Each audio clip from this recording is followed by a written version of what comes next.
भगवते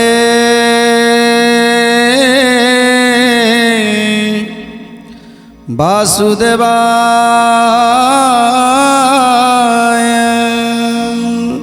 जितेबले समस्त गोप गोपालुणी नंद जशोदा नंद वसुनंद उपनंद सुनंद चंद्रसेना बलराम बसिछंती तांको पाखरे घेरी छिड़ा हेइछंती। ए समस्त गोपाल माने बलराम समस्त कथा सेमानकु बुझेई कहउछंती। जेतेबले पचारुछंती कन्हई काई आसीनी माँ जशोदा को बुझेई दउछंती माँ तमे कांदना कहीं ना मनीष जीवन में सब बेले सुख थाए दुख थाए। तेणु ए संसार रे सुख जदि आम समस्ते सुख खोजा ताले सबु समय सुख मिलनी। तेणु सुखरे जेतिकी खुशी होउथुबा दुखरे मत सेतिकी खुशी होउथुबा दरकार। तेणु किछि दिन जो माने धैर्य धरती सेमानकर दुख बेसी दिन रुहे ना। तेणु खूब कम दिन भितर आमे पुणी थरे ए गोपपुर को आसबू आ गोपपुर रे पुणी थरे से हसर लहरी खेली उठिब। तेणु माँ को बुझेई देले नंद राजा को बुझेई देले। समस्त गोपाल माने पचारुछंती तमे आसिल हेले कृष्ण कहीं। तेणु सबु कथा बुझेई कहउछंती जेतेबेले गोमत गिरी की से जरासंध निया जाली पोड़ीदेला सेतेबेले आमे दुई जण से पर्वत को डेई बाहरी आसीथिलु। हेले कन्हई कुआडे गला मु जानिनी।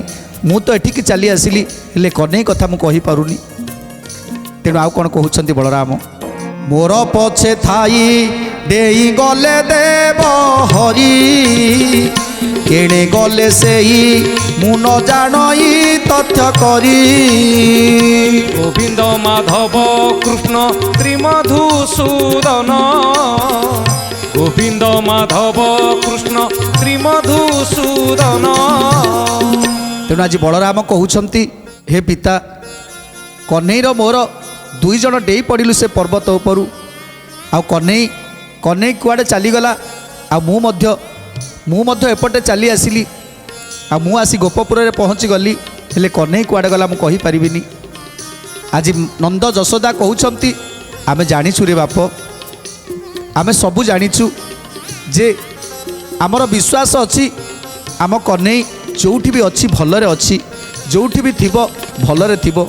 कहीं ना जेतेबेले गोपपुर रे तुमे दुहे थिलो सेतेबेले तृणावर्त पूतना सकटासुर बकासुर आदि केते षंडासुर आदि केते दैत्य आसीछंती आउ सेमानकु तमे दुई जण विनाश करिछ एक कथा आमे जानिछु रे बाप।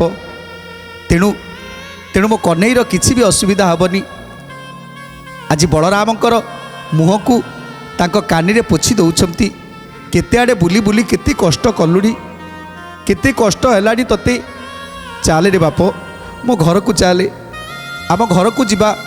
तेणु बलराम को संगरे धरी आज नंद जशोदा एवं समस्त गोप बालक माने समस्त गोप गोपालुणी माने आज जाउछंती नंद राजा का गृह को। गोपपुरे नर नारी जे झापुरे गले सुपक्व पदार्थ माता रामे भुंजाइले।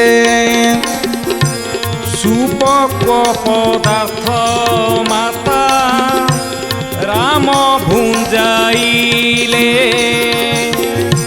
सुपक्व पदार्थ माता राम भुंजाइले। कथारे बोध करिले से गोपिका वृंद बहुत आनंद हेले जशोदा जे नंद। बहुत आनंद हेले जशोदा जे नंद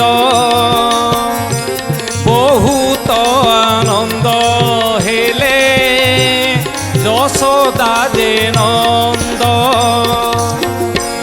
अंध को प्राप्त हेला कि बाबे निचक्षु निधि पाइला कि अबा दरिद्र जे भिक्षु নিধি পাইলা কি অবা দরিদ্র যে ভিক্ষু নিধি পাইলা কি অবা দরিদ্র যে ভিক্ষু। ଆଜି ବଳରାମଙ୍କୁ ଘେନି ନନ୍ଦ ଯଶୋଦା ଯେତେବେଳେ ନିଜ ଗୃହରେ ପହଞ୍ଚିଲେ ସମସ୍ତ ଗୋପ ଗୋପାଳୁଣୀମାନେ ସେଠି ଛାଡ଼ି ନିଜ ନିଜ ଗୃହକୁ ପ୍ରତ୍ୟାବର୍ତ୍ତନ କଲେ। କେତେ ଯିବାଠାରୁ ଏ ଗୋପପୁରରୁ ମଥୁରାକୁ ଯିବାଠାରୁ ଯେତେ ଯେତେ ଘଟଣାମାନ ସବୁ ଘଟିଛି ସେ ସବୁକୁ ବର୍ଣ୍ଣନା କରି ଗୋପ ବାଳକମାନେ ଆଜି ବଳରାମଙ୍କ ପାଖରେ କହୁଛନ୍ତି। କାହିଁକିନା ବହୁତ ଦିନର କଥାଗୁଡ଼ା କହିନାହାନ୍ତି କାହା ପାଖରେ, ଯାହାକୁ ଯେତେବେଳେ ଯେଉଁ କଥା ହୁଏ ସେତେବେଳେ କୃଷ୍ଣ ବଳରାମକୁ କହିଦିଅନ୍ତି ଏ ଗୋପ ବାଳକମାନେ। ତେଣୁ ଆଜି ଗୋପ ବାଳକମାନେ ସବୁ କଥା ବୁଝେଇ କହୁଛନ୍ତି ବଳରାମକୁ, ଆମେ ଗୋରୁକୁ ନେଇକି ଯାଉଛୁ ବୃନ୍ଦାବନ ସତ, ହେଲେ ଗାଈମାନେ ତମରି ବାଟକୁ ଚାହିଁ ଚାହିଁ ସେମାନେ ଆଖିରୁ ଲୁହ ଝରୁଛନ୍ତି। ଆଉ ବାଛୁରୀମାନେ କୃଷ୍ଣ ଯେଉଁଠି କଦମ୍ବ ମୂଳରେ ବଂଶୀ ବଜାନ୍ତି ଏ ବାଛୁରୀମାନେ ସିଧା ଯାଇ ସେଇ ଜାଗାରେ ପହଞ୍ଚି ଯାଉଛନ୍ତି, ଆଉ ସେ କଦମ୍ବ ବୃକ୍ଷକୁ ଚାଟି ପକାଉଛନ୍ତି। ଏମିତି କେତେ କଥା କହୁଛନ୍ତି ଆଜି ଗୋପ ବାଳକମାନେ। ଯାହା ଯାହା ସବୁ ଘଟଣା ଘଟିଛି ସବୁ କଥାକୁ ବର୍ଣ୍ଣନା କରି କହୁଛନ୍ତି। ଆଉ ବଳରାମ ସେମାନଙ୍କର କଥାକୁ ଶୁଣି ଆନନ୍ଦ ଗଦଗଦ ହେଉଛନ୍ତି। ଆଉ କ'ଣ କହୁଛନ୍ତି ବଳରାମ? ଭୋ ପିତା ଭକୁ ବଡ଼ ପଡ଼ିଲା କଟାଳ ପର୍ବତ ପଡ଼ିଦେଲା ମଗଧ ଭୂପାଳ ପର୍ବତ ପଡ଼ିଦେଲା ମଗଧ ଭୂପାଳ ପର୍ବତ ପଡ଼ିଦେଲା ମଗଧ ଭୂପାଳ ଧର୍ମେଣ ମୁଇତଇରୁ ଅଇଲି ଉଗୁରି কৃষ্ণ কেণে গলে জানি নাহি তথ্য করি কৃষ্ণ কেণে গলে জানি নাহি তথ্য করি কৃষ্ণ কেণে গলে জানি নাহি তথ্য করি। আজ বলরামଙ୍କ আখিরে অশ্রু বহি যাଉଛି। পচাରୁଛନ୍ତି ନନ୍ଦ ରାଜା, ହେଲେ ହଳି ତୁ କାନ୍ଦୁଛୁ କାହିଁକି? କାହିଁକିରେ ତୋ ମନ ଦୁଃଖ କହ। ବଳରାମ କହୁଛନ୍ତି, ପିତା ଆଜି ମୋ ମନ ଦୁଃଖ ଏଇଥିପାଇଁ, ଯେତେବେଳେ ଗୋପ ବାଳକମାନେ ସବୁ କହୁଛନ୍ତି ଆମେ ତୁମକୁ ନ ଦେଖିଲା ଦିନରୁ ଆମ ଆଖି ଯେମିତି ଫୁଟିଗଲାଣି। ଗୋପ ବାଳକମାନେ କାନ୍ଦି କାନ୍ଦି କହୁଥିବାର ମୁଁ ଶୁଣୁଛି ସତ, ହେଲେ ମୋର କାହିଁ କହ୍ନେଇ କଥା ମନେ ପଡ଼ିଯାଉଛି। 4 ଦିନ ହେଲା ମୋ କହ୍ନେଇକି ମୋ ପାଖରୁ ମୁଁ ଅନ୍ତର କରିଛି, ମୋତେ ଟିକିଏ ବି ଭଲ ଲାଗୁନି ପିତା। କାହିଁକିନା ଦିନେ ହେଲେ କେବେ ମୋ କହ୍ନେଇକି ଅନ୍ତର କରିନି। ଆଜି ମୋ କହ୍ନେଇକି ମୁଁ 4 ଦିନ ହେଲା ଦେଖିନି। ମୁଁ 4 ଦିନ ହେଲା ଦେଖିନି କେଉଁଠି ଅଛି, କେମିତି ଅଛି, କ'ଣ ଖାଉଛି, କେମିତି ରହିଛି। ସେଇଥିପାଇଁ ଆଜି ମୋ ଆଖିରୁ ଲୁହ ଝରୁଛି। ମୋ କହ୍ନେଇ କେଉଁଠି ଅଛି, ମୁଁ ଯେପର୍ଯ୍ୟନ୍ତ ତାକୁ ଖୋଜି ନ ପାଇଛି ସେ ପର୍ଯ୍ୟନ୍ତ ମୋ ପଞ୍ଚ ଆତ୍ମା ଶାନ୍ତି ହେବନି ପିତା, ମୋ ପଞ୍ଚ ଆତ୍ମା ଶାନ୍ତି ହେବନି। କାହିଁକିନା ମୁଁ ମୁହୂର୍ତ୍ତେ ମଧ୍ୟ କହ୍ନେଇକି ଛାଡ଼ି କୁଆଡ଼େ ଯାଏନି, ସଦା ସର୍ବଦା ମୁଁ କହ୍ନେଇ ପାଖେ ପାଖେ ଥାଏ। ବଳରାମ କାନ୍ଦୁଛନ୍ତି। 4 ଦିନ ହେଲା କୃଷ୍ଣ ଚନ୍ଦ୍ର ନାଇଁ ଦେଖି ପଞ୍ଚଭୂତ ଆତ୍ମା ମୋର ହୁଏ ମହା ଦୁଃଖୀ ପଞ୍ଚଭୂତ ଆତ୍ମା ମୋର ହୁଏ ମହା ଦୁଃଖୀ ପଞ୍ଚଭୂତ ଆତ୍ମା ମୋର ହୁଏ ମହା ଦୁଃଖୀ। ପ୍ରମାଦ ଭୂମିରେ ମୁଇ ଅଛି ତାକୁ ଛାଡ଼ି 4 ଲକ୍ଷେ ରାଜା ପର୍ବତକୁ ବେଢ଼ି 4 ଲକ୍ଷେ ରାଜା ପର୍ବତକୁ ବେଢ଼ି 4 ଲକ୍ଷେ ରାଜା ପର୍ବତକୁ ବେଢ଼ି। ତେଣୁ ନନ୍ଦ ରାଜା ଯଶୋମତୀ ଯେତେବେଳେ ଖାଇବାକୁ ଦେଉଛନ୍ତି ସେତେବେଳେ ଖାଇପାରୁନାହାନ୍ତି ବଳରାମ। ଯେତେ ଚେଷ୍ଟା କଲେ ମଧ୍ୟ ଖାଇପାରୁନାହାନ୍ତି, କାରଣ କହ୍ନେଇଙ୍କ ବିନା ସେ କେବେ ଭୋଜନ କରିନାହାନ୍ତି। ତେଣୁ ପିତାଙ୍କୁ କହୁଛନ୍ତି, ପିତା ମୋ କହ୍ନେଇ କଥା ମନେ ପଡ଼ୁଛି, ମୋ କହ୍ନେଇ କେଉଁଠି ଥିବ, କ'ଣ ଖାଉଥିବ, କେମିତି ରହିଥିବ। ତେଣୁ ମୋ କହ୍ନେଇକି ନ ଦେଖିଲା ଯାଏ ମୁଁ କିଛି ଖାଇପାରୁନି, କିଛି ଖାଇପାରିବିନି। ତେଣୁ କୃଷ୍ଣ ବଳରାମ ଦିନେ ହେଲେ କେବେ ଅନ୍ତର ହେଇନାହାନ୍ତି, ପାଖରୁ କେବେ କୃଷ୍ଣକୁ ଛାଡ଼ି ନାହାନ୍ତି ବଳରାମ। କାହିଁକିନା ବଳରାମ ଜାଣିଛନ୍ତି ଯେ କୃଷ୍ଣଟା ଅଝଟିଆଟା, ଆଉ ଭୋକ ଆତୁରିଆଟା, ତା ପାଖେ ପାଖେ ନ ରହିଲେ ତାକୁ ଖାଇବାକୁ ଦେବ କିଏ, ତା କଥା ବୁଝିବ କିଏ। ପ୍ରତ୍ୟେକ କଥା ମୋତେ ନ ପଚାରିଲେ ସେ କିଛି କରେ ନା। ହେଲେ ଯେତେବେଳେ ଗୋମତ ପର୍ବତରୁ ଆମେ ଦୁଇ ଜଣ ଏକା ସଙ୍ଗରେ ଡେଇଁ ପଡ଼ିଲୁ, ଚାରିପଟରେ ସୈନ୍ୟ ସାମନ୍ତମାନେ ଘେରିକି ରହିଥିଲେ, ମୁଁ ଚାଲି ଆସିଲି ଉତ୍ତର ଦିଗକୁ, ସିଏ ଚାଲିଗଲା ପୂର୍ବ ଦିଗକୁ। ହେଲେ ଉତ୍ତର ଦିଗକୁ ମୁଁ ସିନା ଚାଲି ଆସିଲି, ହେଲେ ପୂର୍ବ ଦିଗରେ ସେ ଯେଉଁ ସୈନ୍ୟମାନେ ଥିଲେ, ସେ ଯେଉଁ ରାଜାମାନେ ଥିଲେ, ସେ ଯେଉଁ ପ୍ରମାଦ ସମୟ, ସେ ସମୟରେ ମୋ କହ୍ନେଇକି ଛାଡ଼ିବାଟା ଉଚିତ ନଥିଲା। ତେଣୁ ମୋ କହ୍ନେଇକି ଛାଡ଼ିଦେଲି। ଆଜି ମୋ କହ୍ନେଇର କିଛି ଅସୁବିଧା ଯଦି ହେଇଯିବ ସେତେବେଳେ ମୁଁ କ'ଣ କରିବି, ଏ କଥା ମନ ଭିତରେ ଚିନ୍ତା କରୁଛନ୍ତି ବଳରାମ। ଆଖିରୁ ଧାର ଧାର ଲୁହ ବହି ଯାଉଛି। ତେଣୁ ନନ୍ଦ ଯଶୋଦାକୁ କହୁଛନ୍ତି, ମାତା ମୁଁ କେବେ ଖାଇପାରିବିନି, କାରଣ ମୋ କହ୍ନେଇକି ଯେପର୍ଯ୍ୟନ୍ତ ମୁଁ ଖୋଜି ନ ପାଇଛି ସେ ପର୍ଯ୍ୟନ୍ତ ମୁଁ କେବେ ଖାଇପାରିବିନି। ତେଣୁ ଆଜି ନନ୍ଦ ଯଶୋଦା ଦେଖୁଛନ୍ତି ଭାଇ ଭାଇର ଭଲ ପାଇବା, ଭାଇ ଭାଇର ସ୍ନେହ, ଭାଇ ଭାଇର ମମତା, ଏ ଭାଇର ସ୍ନେହକୁ ଦେଖି ଆଜି ଆନନ୍ଦ ଗଦଗଦ ହେଉଛନ୍ତି। ସତରେ ଜଣେ ଭାଇକି ନ ଦେଖି ଆଉ ଜଣେ ଭାଇ ଖାଉନି, କାହିଁକିନା ଗୋଟିଏ ଜାଗାରେ ଜନ୍ମ ନେଇଛନ୍ତି, ଆଉ ଦୁହେଁ ଏକା ସଙ୍ଗରେ ବଡ଼ ହେଇଛନ୍ତି, ଆଉ ଦୁହେଁ ଛୋଟରୁ ଯେତେ ଦିନ ପର୍ଯ୍ୟନ୍ତ 8 ବର୍ଷ ପର୍ଯ୍ୟନ୍ତ ଗୋପପୁରରେ ରହିଛନ୍ତି, ଆଉ ସାଙ୍ଗ ହେଇ ମଥୁରାକୁ ଯାଇଛନ୍ତି, ସାଙ୍ଗ ହେଇ ବିଦ୍ୟାପାଠ ଶିଖିବା ପାଇଁ ଯାଇଛନ୍ତି, ସାଙ୍ଗ ହେଇ ସବୁ କଥା କରିଛନ୍ତି। ହେଲେ ଆଜି ବିପଦ ମୁହୂର୍ତ୍ତରେ କେବେ ଭାଇ ଭାଇକି ଛାଡ଼ିପାରିବ? ତେଣୁ ବିପଦ ଯେତେବେଳେ ଆସିଛି ସେତେବେଳେ ଭାଇଙ୍କର ଭାଇ କଥା ମନେ ପଡ଼ିଯାଉଛି, ଆଖିରୁ ଧାର ଧାର ଲୁହ ବହିଯାଉଛି। ଏତେ ଦିନ ହେଲା ନଈ ଲେକ ଦେବରାଏ,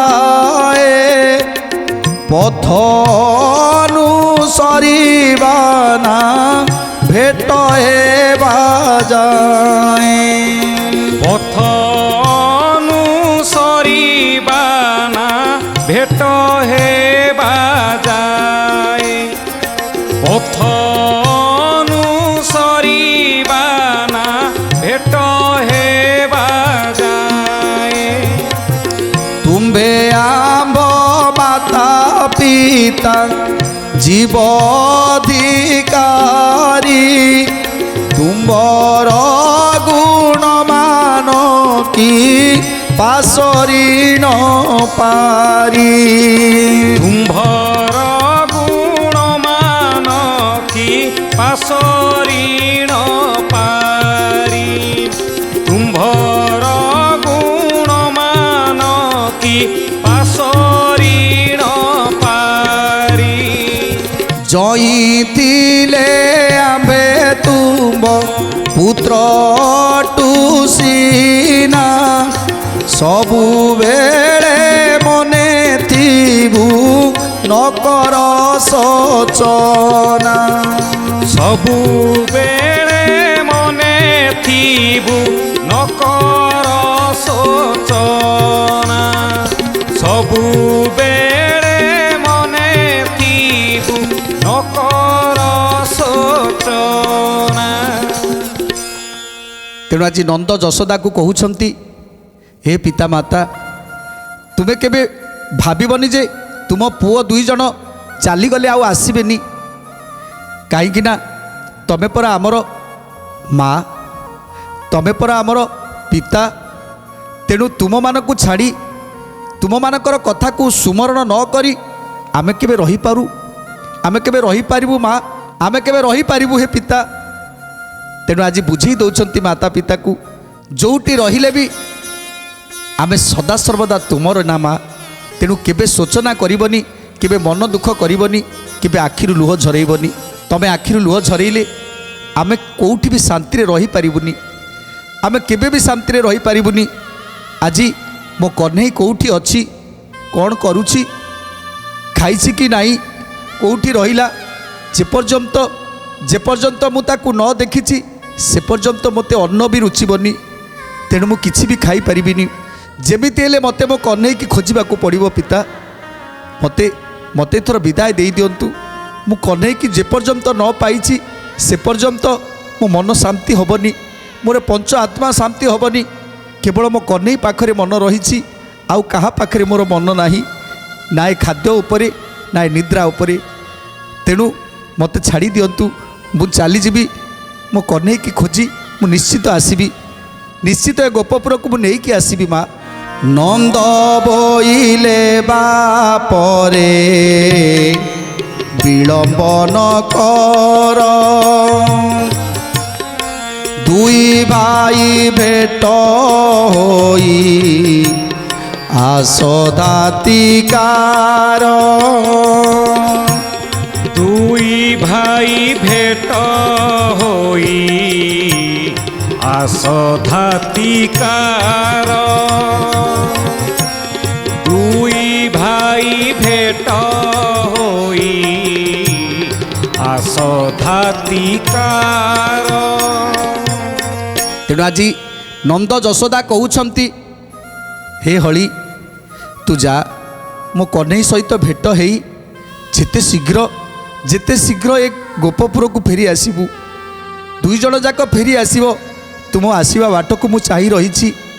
ମୁଁ ଅନ୍ନ ବ୍ୟଞ୍ଜନ ସବୁ ପ୍ରସ୍ତୁତ କରି ରଖିଛି। ତମେ ଯେତେବେଳେ ଆସିବ ସେତେବେଳେ ଆମେ ସାଙ୍ଗ ହୋଇ ଖାଇବା। ଆଜି ନନ୍ଦ ଯଶୋଦାଙ୍କୁ ବୁଝେଇ ଦେଉଛନ୍ତି ବଳରାମ ଯେ ହଁ ମା, ତମେ ବ୍ୟସ୍ତ ହୁଅ ନା, ପିତା ତମେ ବି ବ୍ୟସ୍ତ ହୁଅନି। ମୁଁ ନିଶ୍ଚିତ କହ୍ନେଇକି ଠାବ କରି ନିଶ୍ଚିତ ଆସି ପହଞ୍ଚିବି। ତେଣୁ ମାତା ଯଶୋଦା କହୁଛନ୍ତି, ବାବୁରେ ମୁଁ ତୁମ ପାଇଁ ଅନ୍ନ ବ୍ୟଞ୍ଜନ ପ୍ରସ୍ତୁତ କରି ରଖିଛି, ତୁମେ ଦୁଇ ଭାଇ ଆସିଲେ ଆମେ ସାଙ୍ଗ ହିଁ ଖାଇବା। ତେଣୁ ଆଜି ବଳରାମ କହୁଛନ୍ତି, ମା ତମେ ଏ କି କଥା କହୁଛ ମା, ତମେ ଅନ୍ନ ବ୍ୟଞ୍ଜନ ପ୍ରସ୍ତୁତ କରି ରଖିଥାଅ, ତୁମେ ଦୁଇ ଜଣ ଖାଇଦିଅ। ମୁଁ ତାକୁ କେଉଁଠି ହେଲେ ଖୋଜିବି, କେତେବେଳେ ଖୋଜିବି ଆଉ କେତେବେଳେ ତାକୁ ପାଇବି, ଆଉ ତାପରେ ଯାଇକି ଆସିବି। ତେଣୁ ସେ ପର୍ଯ୍ୟନ୍ତ ତମେ କ'ଣ ଉପବାସ ରହିବ, ତୁମେ ଖାଇଦିଅ ମା। ତେଣୁ ଆଜି ମାତା ପିତାକୁ ଖୁଆଇ ଦେଇ ସମସ୍ତ ଗୋପୀ ଗୋପାଳମାନଙ୍କୁ ବୁଝେଇ ସୁଝେଇ ଆଜି ବଳରାମ କହ୍ନେଇକି ଖୋଜିବା ପାଇଁ ବାହାରି ଆସୁଛନ୍ତି। ଗୋପୀ ଗୋପାଳ ସମସ୍ତ ପ୍ରବୋଧନା କରି ବାହାର ହୋଇଲେ ତହୁଁ ଦେବ ହଳଧାରୀ। বাহার হইলে তহু দেব হলধারি। বাহার হইলে তহু দেব হলধারি। পাদুকা মন্ত্র বଳରେ ধাতিকারে গলে মধুবন নিকটরে যাই প্রবেশিলে। মধুবন নিকটরে যাই প্রবেশিলে। মধুবন নিকটরে যাই প্রবেশিলে। নমিলে সে উগ্র সেন ইন্দুমতি পাদে সর্বযাদব মানকু মান্য করি হাদে। সর্বযাদব মানকু মান্য করি হাদে। সর্বযাদব মানকু মান্য করি হাদে। বসুদেব পুরে যাই আনন্দে রহিলে সংগ্রামর বার্তা দেব সকল কহিলে। সংগ্রামর বার্তা দেব সকল কহিলে। সংগ্রামর বার্তা দেব সকল কহিলে। সে বলরামଙ୍କ পাদে সদাম ভগতি অচ্যুত দাস কবি কি দিও সদগতি। অচ্যুত দাস কবিঙ্কি দিও সদগতি। অচ্যুত দাস কবিঙ্কু দিও সদগতি। ତେଣୁ ଆଜି ଗୋପୀ ଗୋପାଳମାନଙ୍କୁ ବୁଝେଇ ସୁଝେଇ ଆଜି ବଳରାମ ବାହାରି ଆସିଲେ। ପାଦୁକା ମନ୍ତ୍ରକୁ ସ୍ମରଣ କରି ଆଜି ପ୍ରଭୁ ସିଧା ଆସି ପହଞ୍ଚିଗଲେ ମଧୁବନ। ମଥୁରା ତୋଟାରେ ପ୍ରବେଶ କରିଗଲେ। ମଥୁରା ନଗରରେ ପ୍ରବେଶ କରି ଯେତେବେଳେ ଉଗ୍ରସେନକୁ ଦର୍ଶନ କରୁଛନ୍ତି, ଉଗ୍ରସେନ ଇନ୍ଦୁମତୀକି ପ୍ରଣାମ ଜଣାଉଛନ୍ତି। ବଳରାମକୁ ଦେଖି ଚକିତ ହୋଇଯାଇଛନ୍ତି ଆଜି ଉଗ୍ରସେନ ଆଉ ଇନ୍ଦୁମତୀ। ତେଣୁ ତାଙ୍କୁ ପାଛୋଟି ନେଇଯାଉଛନ୍ତି ପୁରକୁ ଆଉ ପଚାରୁଛନ୍ତି, ସମସ୍ତ କୁଶଳ ପଚାରୁଛନ୍ତି ଯେ ତମେ ଆସିଲ, କହ୍ନେଇ କୁଆଡ଼େ ଗଲେ, କୃଷ୍ଣ କୁଆଡ଼େ ଗଲେ? ବଳରାମକୁ ପଚାରୁଛନ୍ତି ଇନ୍ଦୁମତୀ, ବାବୁରେ ତୁ ଆସିଲୁ, ହେଲେ ହେଲେ କହ୍ନେଇ କୁଆଡ଼େ ଗଲା?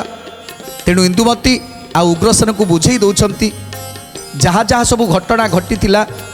ଯେତେବେଳେ ଏ ମଥୁରା ନଗରକୁ ଆକ୍ରମଣ କରିବାକୁ ଆସିଥିଲା ସେ ଜରାସନ୍ଧ, ସେତେବେଳେ ଏ ମଥୁରା ନଗରକୁ ରକ୍ଷା କରିବା ପାଇଁ ବୃହଧ୍ୱଜଙ୍କ ରଥ ପଛରେ ବସି ଯାଇଥିଲେ ଜରାସନ୍ଧର ବଳର ସାମ୍ନାକୁ।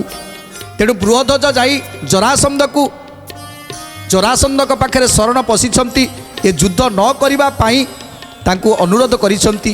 ସେହି ସମୟ ଭିତରେ ଆମେ ଦୁହେଁ ଚାଲିଗଲୁ ସେ ସୈନ୍ୟ ସାମନ୍ତଙ୍କ ଗହଣରେ। ଆମେ ଭାବିଥିଲୁ ରାତି ଭିତରେ ଆମେ ସୈନ୍ୟମାନଙ୍କ ଭିତରେ ପଶି ଚାଲିଯିବା, କେହି ଆମକୁ ଜାଣିପାରିବେନି। ହେଲେ ରାତ୍ରି ପ୍ରଭାତ ହୋଇଗଲା। ଯେତେବେଳେ ରାତ୍ରି ପ୍ରଭାତ ହୋଇଗଲା, ସେ ପ୍ରଭାତରେ ସମସ୍ତେ ଆମକୁ ଚିହ୍ନି ପାରିଲେ। ଶେଷରେ ଜରାସନ୍ଧ ଆମକୁ ଗୋଡ଼େଇଲା ମାରିବା ପାଇଁ। ତେଣୁ ଆମେ ଧାଇଁ ଧାଇଁ ପହଞ୍ଚିଗଲୁ ଯାଇ ସେଇ ଗୋମତଗିରି, ଗୋମତ ପର୍ବତ ଉପରେ। ଆଉ ସେ ଗୋମତ ପର୍ବତରେ ଯେତେବେଳେ ଆମେ ଦୁଇ ଭାଇ ନିଶ୍ଚିନ୍ତରେ ରହିଥିଲୁ, ସେତେବେଳେ ଏ ଦୁଷ୍ଟ ଜରାସନ୍ଧ ସେ ଗୋମତ ପର୍ବତଟାକୁ ନିଆଁ ଲଗେଇଦେଲା। ଯେତେବେଳେ ନିଆଁ ଲଗେଇଦେଲା, ସେତେବେଳେ ମୁଁ ଏବଂ ଆମ କହ୍ନେଇ ଦୁଇ ଜଣ ସେ ପର୍ବତରୁ ଡେଇଁ ଚାଲି ଆସିଲୁ। କେତେ ଜୀବଜନ୍ତୁମାନେ ବିକଳ ଚିତ୍କାର କରୁଥିଲେ।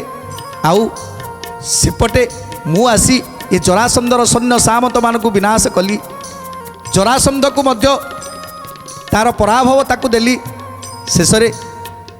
ଶେଷରେ ମୁଁ ମଧୁବନକୁ ଚାଲି ଆସିଲି। ହେଲେ କହ୍ନେଇ କୁଆଡ଼େ ଗଲା, ଏପର୍ଯ୍ୟନ୍ତ ତାର ସନ୍ଧାନ ମୁଁ ପାଇଲିନି।